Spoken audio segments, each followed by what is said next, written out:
Okay, so it's not exactly breaking news, but let's catch up real quick on what went down recently in the financial markets.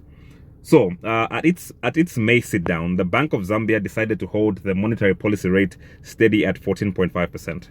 So, this is basically the benchmark rate that influences how expensive or affordable your loans are, including that personal loan that you pretend doesn't exist. But here's the sweet part. Inflation cooled off to 15.3% in May, down from 16.5% in April, and even further from the 16.8% we saw back in February, right? So not massive fireworks, but definitely a movement in the right direction. So what's the big deal here?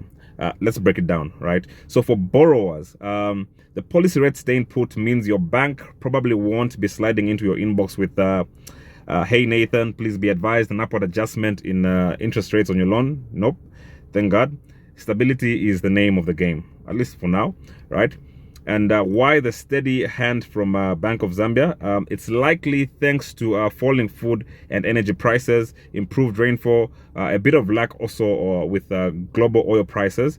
Basically, things are looking slightly less chaotic than a few months ago. So for investors, if you have any money parked in fixed deposits, government bonds or treasury bills, a falling inflation rate is your friend. Lower inflation equals better real returns. For example, at 20% at 20% interest with 16.5% inflation, your real return would be just around 3.5%. With inflation now at 15.3%, your real return inches up to around 4.1%. Right? These are rough calculations, of course. Right? Not so bad. Your money is working harder for you without you lifting a finger. So looking forward, what strategy should you or can you take, right? If inflation continues its downward trend, which is anticipated anyway, we might see Bank of Zambia eventually slash rates to stimulate more growth, right? Translation is future returns on deposits and bonds and T-bills could dip, right? So if you're an investor, now might be a good time to lock in those high returns before the party ends. But yeah, do your homework and maybe call that financial advisor cousin of yours.